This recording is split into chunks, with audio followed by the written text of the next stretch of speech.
Good morning, everyone. Good morning, ma'am. So today we have Ma'am Susmita Banerjee. As I think history students will be knowing her, she is taking your classes. But as for political science, you must be new to her.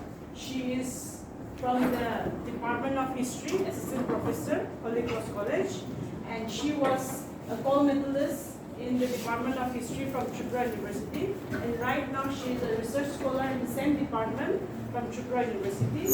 And before joining Holy Cross College in the teaching field, she was a journalist in Tripura electronic media, and she specializes in different area of history. And French Revolution is a very much important part of the portion of history in terms of world history. So we thought that we should give a background from the perspective of historical background on French Revolution from the expert itself. So we have requested her to give you a special class on French Revolution, where she will take you all to the what exactly happened during that time, during this revolution, before you look into the French Revolution from a sociological perspective. She will give you a background from the historical background. All right. We welcome you, ma'am, and we hope that you all will be very engaging with her. She will deliver you the topic on French Revolution, but you all should also be involved in asking her questions, clear your doubts. All right, so we welcome you, ma'am. Thank you so much.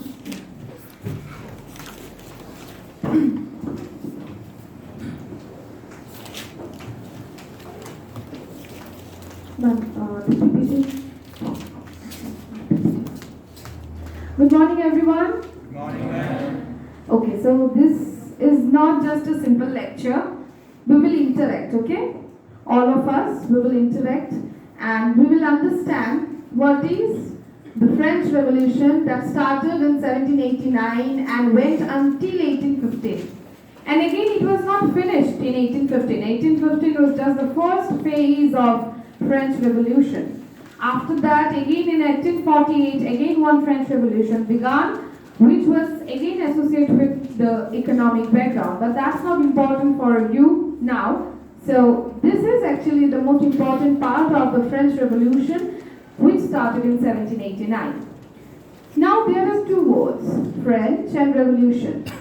French means France, talking about France, and that is with all the idea of demography of France, about the France sociography and all, is all about geography and sociology that you are going to study. So the important matter here is the revolution, and revolution is nothing all about fight and killing, mass killing and all these things. That doesn't mean revolution.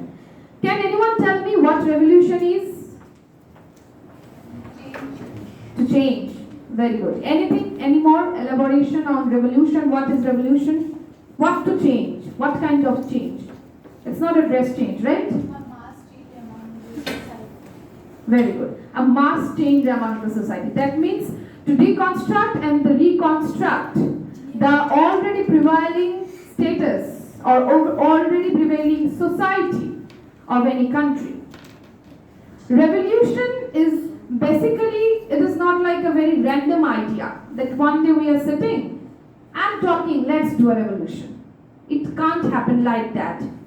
Revolution is consequence of a very long process of different reasons and different instances that happened that point of time, and it must have different causes to happen.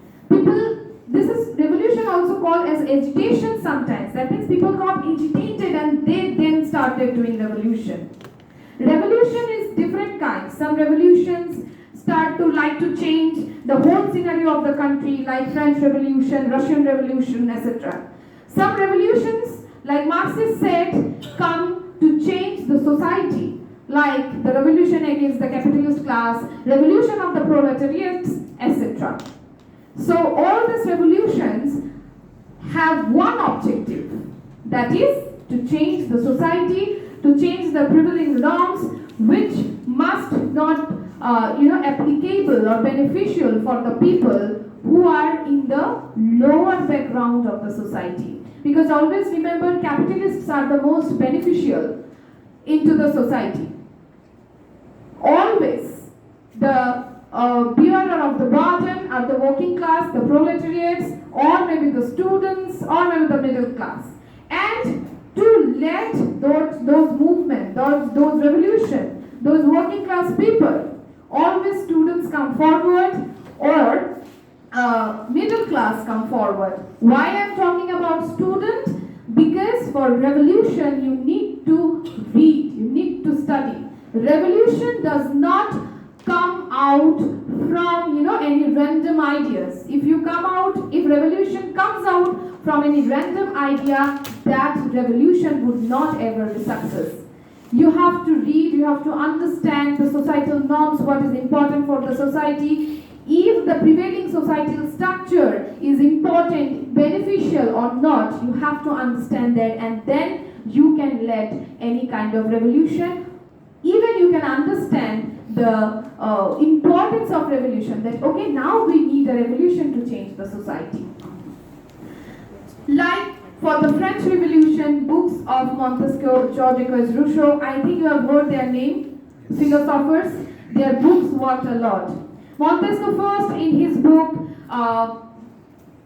his name of his book was Two Treatises. He basically discussed about the separation of the executive, legislative and the judiciary. And he also discussed about the importance of the constitution at that point of time. He discussed that the monarchy is not there for the overall benefit of the people, but we do need one constitutional organization who will come with the rights of people, freedoms of people, and thus a revolution began.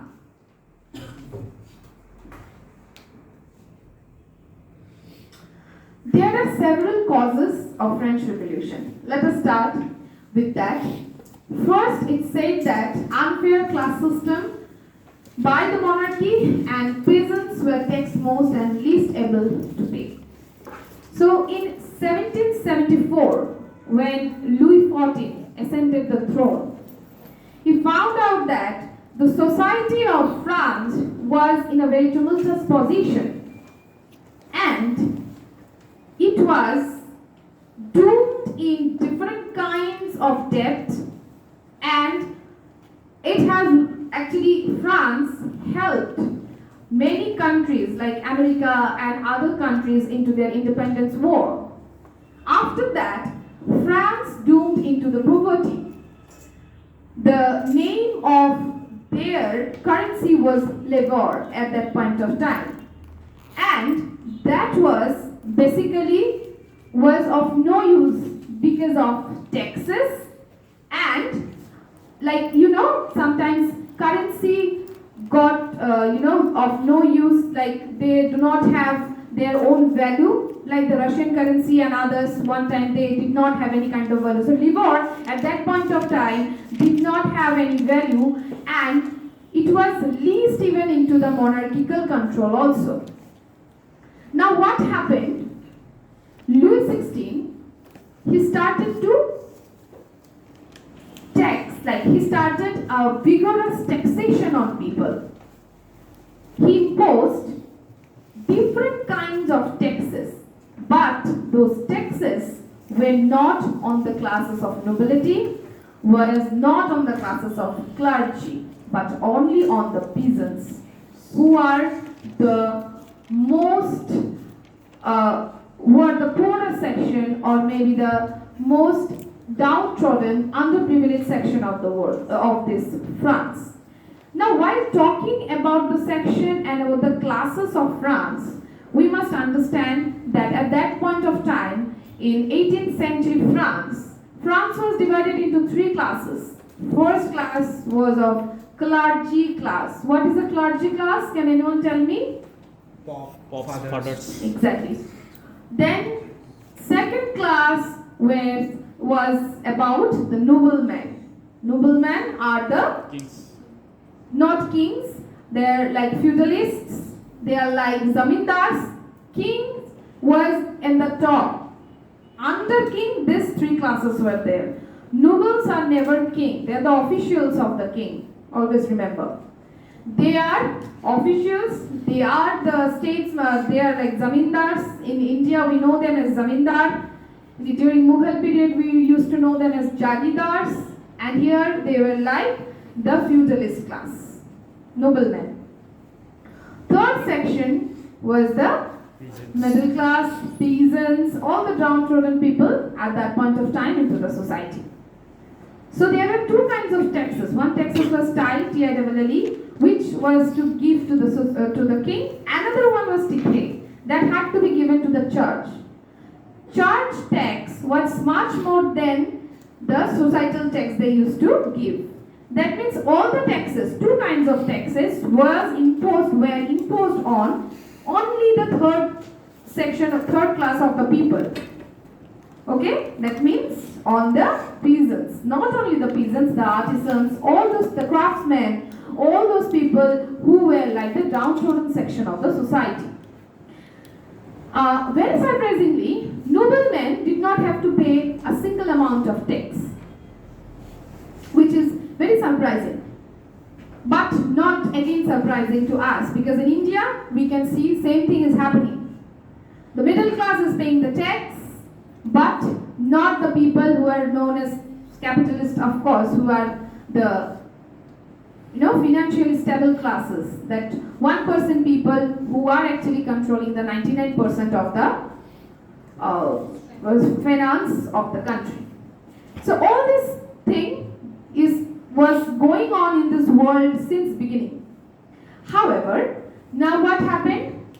They were the most taxed one. Now excessive spending that I already told you for the wars and other things. And lastly, the last hammer was put by the bad harvest. Okay? In 1788, like in the last of the 18th century, there was a very bad harvest into the France. Again, French population was also in a hike since 1788 to 89. More than 5 million of people was raised, like 23 to 28 million people raised at that point of time. Along with that, bad harvest came. That means what? Dearth of food, dearth of bread, dearth of wheat. All these things basically made people insane. Now they said enough is enough. We now need one constitution or constituent assembly, not this monarchy, who is not able to take the responsibility of us, of his subjects. Is that clear to everyone? Yes, madam. However, so in 1789 we know that the French Revolution began. As I told you, the French Revolution is a huge process. So there are 4 phases of this French Revolution. Moderate phase, when they started to discuss about the French Revolution, they think that they need the French Revolution, and they started to make them prepare for this revolution. Next is the radical phase, that is 1792 to 1794. At that point of time, I will come into that, how the radical phase came and how they used to work into the radical phase. That phase is also known as Jacobean era at that point of time. The Directory, again under the Jacobean rule, under the Robespierre, the Directory rule began in 1794. That means the dictatorship had begun. Then lastly, the age of Napoleon.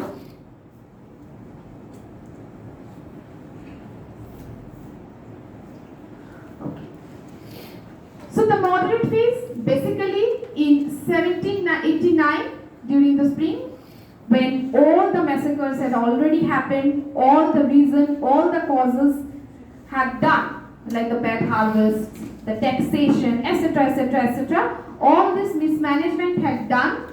People understood that no, we need revolution. After reading Montesquieu and Rousseau, they said that let us form one National Assembly. National Assembly was basically formed by all the middle class section, and also at that point of time I must mention one middle class section started to emerge with doctors, philosophers, professors, teachers, students, etc., etc. Even women were also a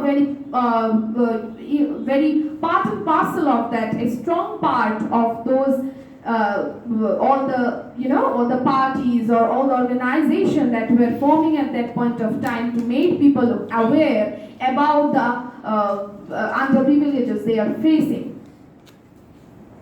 So in 1789, the National Assembly was formed. The next important thing happened after that was the tennis court oath in May 1789. What happened in the tennis court oath? People met up there. The National Assembly people, all I said, the middle class section, those who are,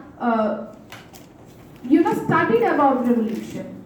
They discussed about revolution. France at that point of time had salons, had cafes. In cafeterias, in cafe coffee day we see many things can happen with a coffee, with a cup of coffee.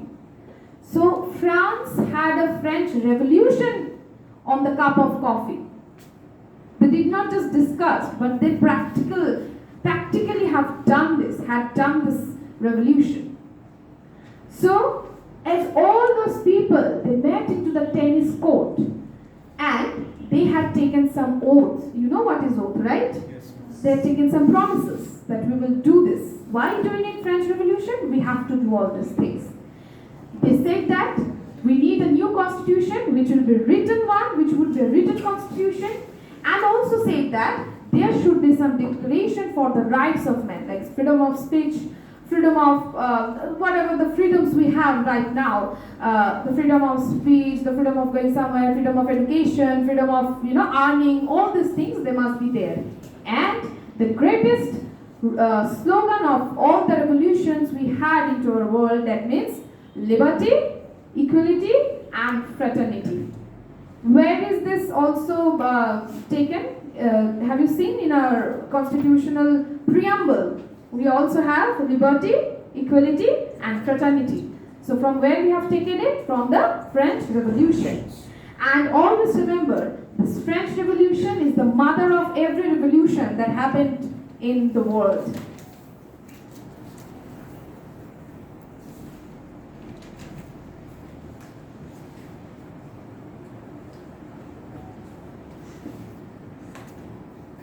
This is a picture. This is what happened in the tennis court oath. Then the Bastille. So the Bastille was nothing but the place where the king and queen used to stay. I must mention that this King Louis XVI's wife name was Anthony, Queen Mary Anthony, and she was also very much indulged into the worldly pleasures, like very costly perfumes, dresses, jewelries, and etc. And I already said that economy was in a very deplorable condition at that point of time. But she never stopped, buying all those precious things and other things. This also had a very bad impact on the economy. So people, they stormed to the Bastille palace on that day, July 14th, and king, he declared to open fire on people. And as I said, that there was dearth of food, there was bread, the dearth of bread at that point of time. So I have given this slide, but I could not stop myself to say this, to make you understand that how the capitalist class actually do not have any idea how much underprivileged people are actually suffering. So she said that people went and asked the women actually, so who is the representative of women? Of course the queen. So women from the families, they went to the queen and said, see queen, we don't have anything to eat, we don't have any bread to eat. So she replied, please eat cake. So this was the situation basically. And people, the then understood that, okay, fine, this happened, there's nothing to be nothing left now. Now we have to remove them from the power. Yeah, it is here. So October 5th, a mob of angry women actually marched to Versailles demanding bread. So she said, eat cake. Thus, people take over the king and queen, and with that, radical phase began. Okay? They take control of the National Assembly.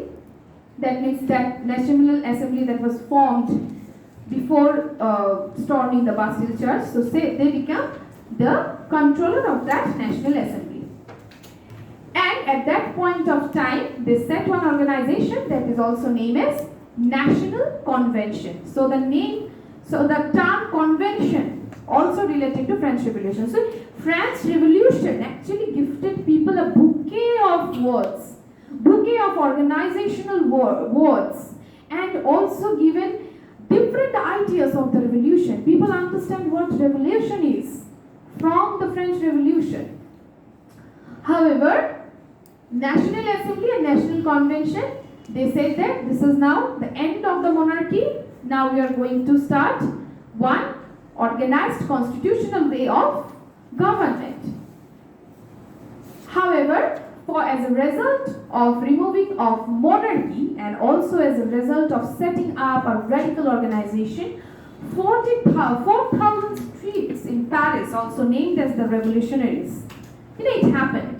Every time any new regime come to in political power and all, they started to change names. Like Allahabad become what now? Prayagraj. So all this thing happens.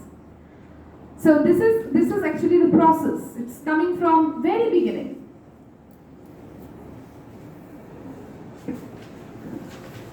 However, the king and queen was basically executed. I hope every one of you heard about the guillotine. Have you heard about the guillotine? What is guillotine? Who can tell me? What is guillotine? Kind of knife. This kind of knife. The instrument in which blades are fixed and they used to put the head of the See, do you think in this kind of beam you can set a knife? No, right? This is kind of a huge blade. Yeah, huge blade. And there is a rope there. Like you have seen sometimes sacrifice, how people have to keep there, and this neck used to be chopped. Before chopping, they were fixed their neck with a stick, and then they pull this rope, and the blade used to come and chop them in half. So this guillotine executed first Queen Anthony and King Louis XVI. In front of everyone, you can see, right? In front of the main square, they were executed. After that, after the monarchy was clean away, the French Republic began. As I told you, that Montesquieu already said that legislative, executive, and judiciary had to be differentiated. Thus, the new legislative body. What is the legislative body? Who can tell me? What is the legislative body, by the way? What does the legislation do? Where it makes a law. Huh? Law. It makes a law. Yeah, that makes the law, discuss about the law. And executive body, what does the executive body do? Executive. Very good. And the judiciary, looking after all these things, they're like Supreme Court in India. Very good. Now, the new legislative body and the convention also came up. And as we all know that, in the legislative power always there are two parties, one opponent and one for, right? So, there are the Jacobins who are the radicals, and again one new class emerged, that are the moderates. They are like the liberalists. Okay, we can be there also and we can be there also. So one moderates also came up. Now, after that, when the radicals came up in 1793, there are different war that was going on with France, including Britain, Netherlands, Spain, Prussia, all these dangers started to come to France. Okay? See, like after understanding the revolution, different European countries are now starting to change their demography, and thus they are also competing with France.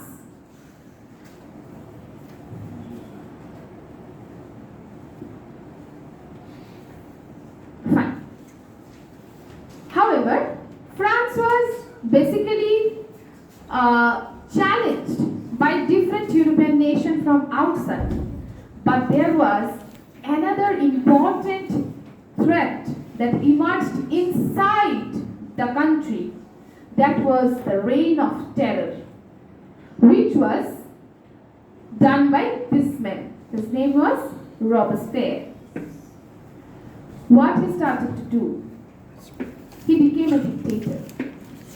He started to suspect everyone as his enemy, as the supporter of moderates or as a supporter of the king. So what he begins, he started to execute everyone into the guillotine. Even he guillotined his very near secretary, his very near friend. He became mad.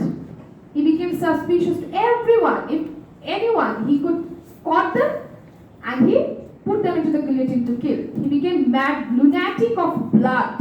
He started to kill everyone. And that time is known as reign of terror. That means you never know when you could be put on, snatched from your home away and you would be guillotined at that point of time. As you can see, 40,000 people, 40,000 people were executed by this man in 1 year. In 1 year, 40,000 people were executed. So that time was known as reign of terror. Ultimately, those who are basically the Jacobians, so this Robespierre is from the Jacobians, okay, radicals, Jacobians. They used to follow the ideas of the Jacobian ideas. They used to follow radical ideas of Jacobian. But of course, Jacobian did not say to kill everyone. So, lastly, his own party people, his own mates actually caught him and killed him. And he was the last execution in the guillotine. After that, guillotine was banned. So, guillotine was banned. Okay.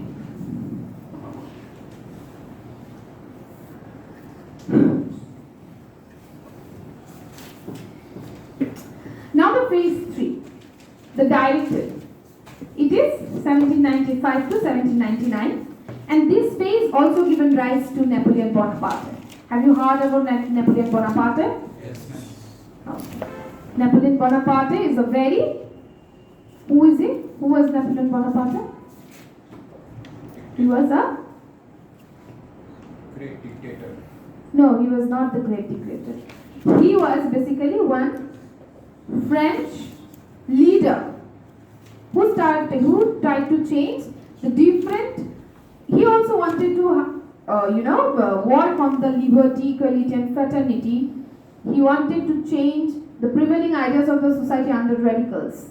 Okay, but ultimately he could not manage it in the long run, because other European countries started to go against him.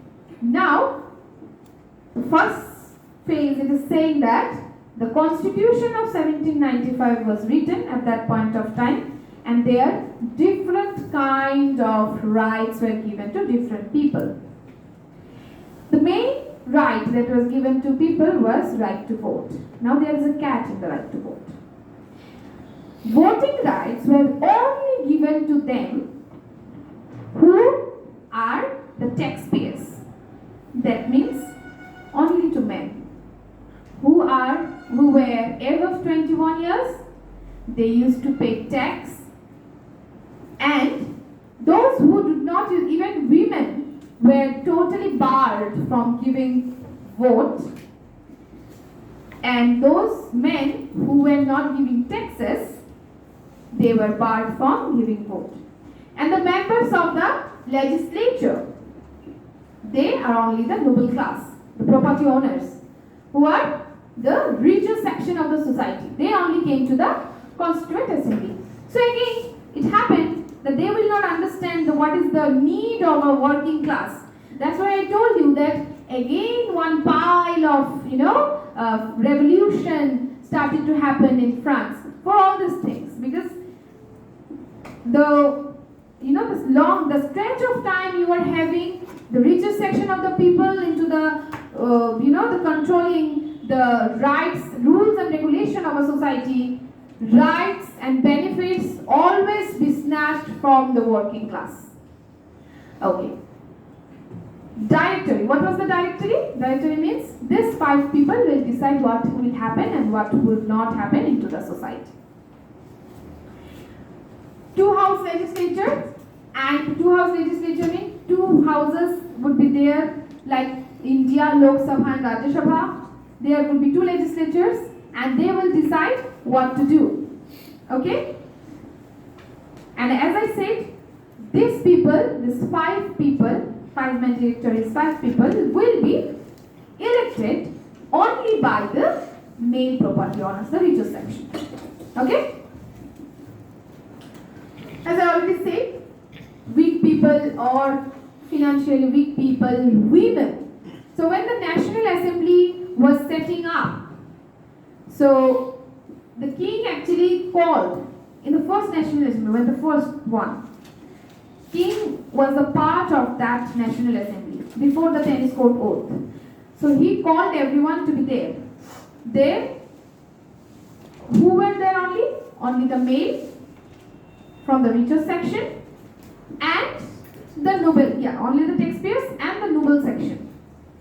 So peasants, working class and women were not allowed to enter into that National Assembly. What they did? They had written their grievances on a paper and they passed into the National Assembly, which was never seen. It happened. You write anything, you send, you never know, they may be wiping their face with that papers or keeping it in the toilet, using it as a toilet paper. You never know what's happening. Then when the election voting system came, the Jacobean era, when the Jacobean era was going on, for the rights of the people, women were the part and parcel of the movements were happening at that point of time. Women had their own organization to make people aware, to understand that why the need of constitution was there. But ultimately when the constitution came, when the rights were prevailed, women were kicked out from the constitution. And behind the French Revolution, that's why there is a quote, behind every revolution there is a woman. Because when the French revolutions began, women were the one who said they are men of the house, like men were always in work and other things, they don't know what's happening in the house, if there is any food or not. You have to say, okay, there is no food, no vegetables, go and bring it from the market, then they come up. So it was the woman who said that we don't have anything to eat. Go and ask for money, go and ask for food, go and fight for food. That's how basically the French Revolution began. Men did not have any idea that there is no food for their children. It was women who said that go and fight for it. Even we are there to back you up for that. So it is always said that behind every revolution there is a woman. And after every revolution finished, everyone forget that woman. Then women have to fight again for their rights. Okay, give me this and give me that. And when you do that, they call you feminazi. So this is the problem. Now, what happened? Same thing happened into that also. The state legislature, when the country legislature formed, women did not have any rights. They had not given any kinds of rights. Okay? Even Rousseau in his book had written that woman is there women should be educated. He said, okay, women should be educated. But what education she should be given? She should be given only about the home sciences, how to cook, how to serve her husband. All this education should be given to women. Even Rousseau said that into his social contract, in his book Social Contract. So this was the system actually at that point of time. So as it is written here, weak ineffective body, always we have to remember, we women have to remember this, that weak ineffective bodies are also women.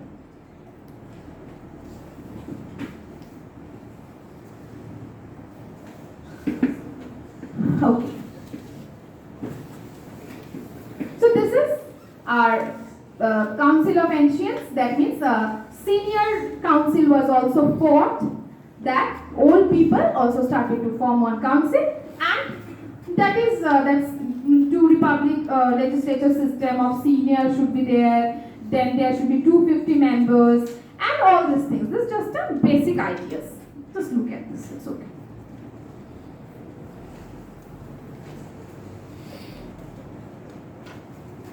Now, the directory rule, okay, where there was a legislature and the 5 men controlling was going on, that given rise to Napoleon Bonaparte, who was a very young person at that point of time, and he started to give taxes. And, one thing I should tell you in between that after that, when it was said that only the men of 21 years and above 21 years and then only tax paying, National Assembly with the directory rules, they then changed that resolution. After that, they said that, okay, from now, all the men whose age is 21 year, above 21 year can give vote, irrespective of paying tax or not. Okay? So voting rights were only given to men at that point of time, not to women. Okay? So Napoleon was, what's that called? He was, what the person called without parents? Those who don't have any parents, that is orphan. Yeah, he was one orphan of his kind. Then he educated himself by the church, educated himself by the clergy classes. Then he rose into power. Okay? And he was basically was in the army of France when there were different wars going on with the European countries. He wins several battles against the British and Austrians. Then gradually he became a leader of that army, and from that he gradually became a political leader of the country. You know Hitler, same story. So Hitler also was same. He was in the battlefield during the First World War. He came back. He was so drastically despaired that his country was lost, and he wanted to do anything for that. But in case of Napoleon, all the wars he won, but after that, as he was a very technical person, and he had all the tactics, he knew all the tactics, how to win all the wars, he gradually became a leader of his army. Then he gradually became a political leader at that point of time in France.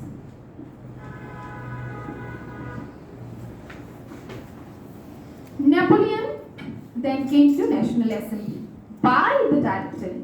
But as he came to the directory, the first thing he did was to kick out the directory rule. And he overthrew it. He was basically, to some extent, was the supporter of the monarchy. Okay?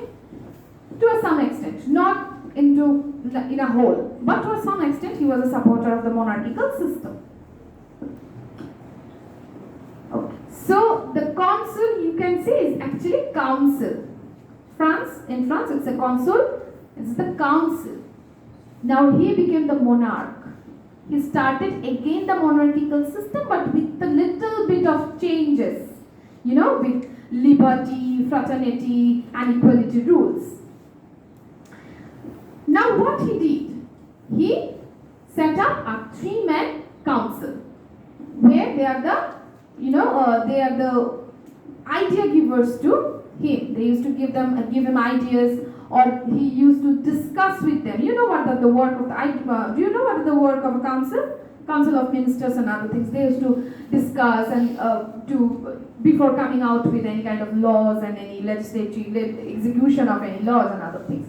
So the constituent system and the legislature system is done, finished. Now again he came with the Council of Ministers. As I said, he was a supporter of the monarchy. He started to be a monarch. He taken the title of Emperor of France. In 1804, Napoleon took the power of France.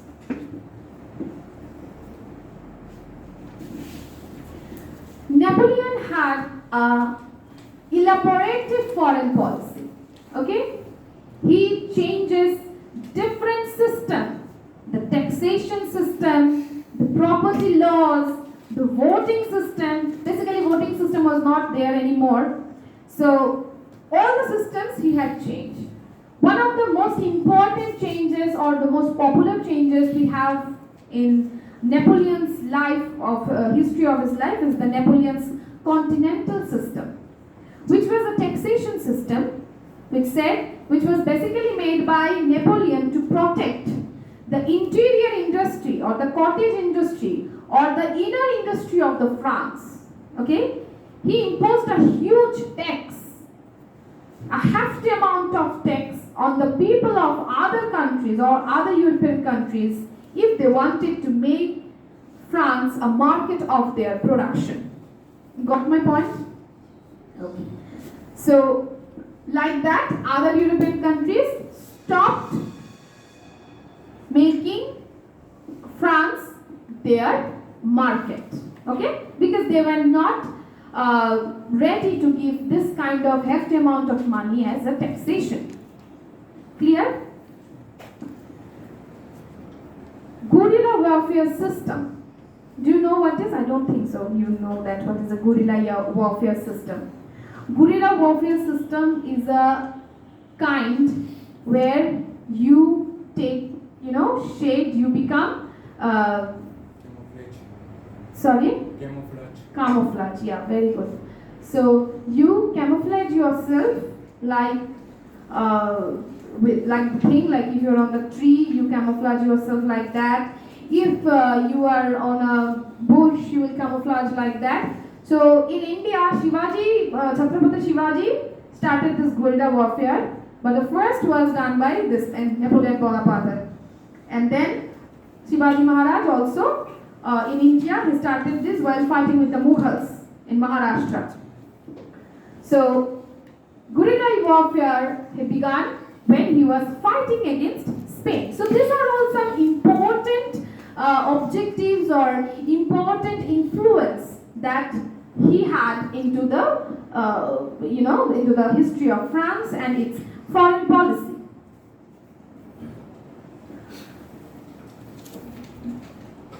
This is the war, that is the Napoleon's European Empire when it started.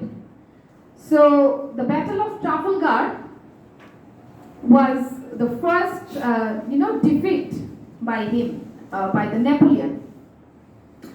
Then they had economic warfare also, which also prompted the war of 1812 with USA and Britain. So Napoleon always had a conflict with USA and Britain with his economic policy.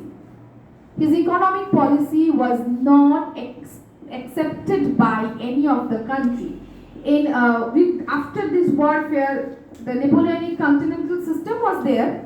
So after this war of 1812, in 1813, one Charter Act was passed in India, where it was we can see from that Charter Act that this continental system of Napoleon basically was one of the reasons that East India Company invaded India at that point of time. Okay, let's not confuse it. But what I meant to say that the colonization process or the whole thing happened, that's why that thing happened. This thing happened, that's why that thing happened. So everything has its relation. We said that it is world history, this is our country's history, that is that country's history, that is that country's history. But when we read all history of all the countries around the world, we found out that everything is interconnected. Okay? So this is about Napoleon. So Napoleon, why I have kept Napoleon into the French Revolution? Because he is the product of France Revolution. He was the product of the Directory. So he is also a stretch of this French Revolution. So again in 1812, Napoleon invades Russia, and you all know that Russia, whoever attacked Russia was doomed. In First World War, same thing happened. Second World War, same thing happened. It had begun with Napoleon's invading Russia. So Russians do nothing. They just cut all their crops, take it into their home, and they ran away. And the winter of Russia is unbearable. Some parts of Russia also get minus 75 degrees. So that unbearable winter, no one could be alive. Yeah, so that is the reason Russian winter sends Grand Army home with 100k men. He invaded it with 600k soldiers. Right, so this is just a picture, you can see it. Ultimately, when he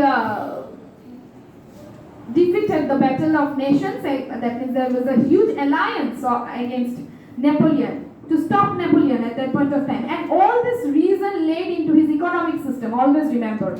He made such an economic system, this Napoleon continental system was such a degrading economic system for other countries, they taken it as a challenge. So they all came together and attacked Napoleon.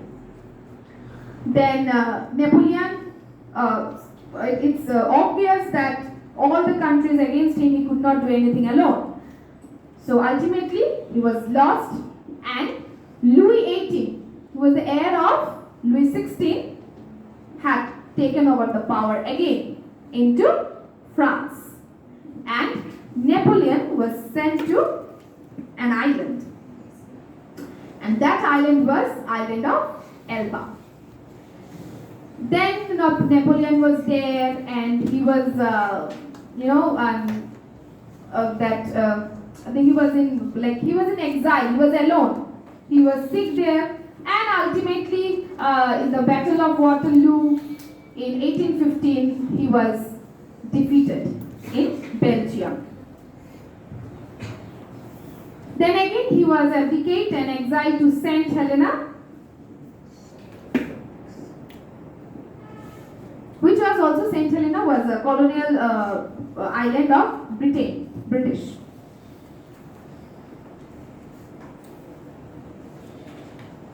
So that is all. I'm not going to discuss about the legacy of Napoleon. There are different what is he had made. He has made public schools, assistant in the social central government, etc.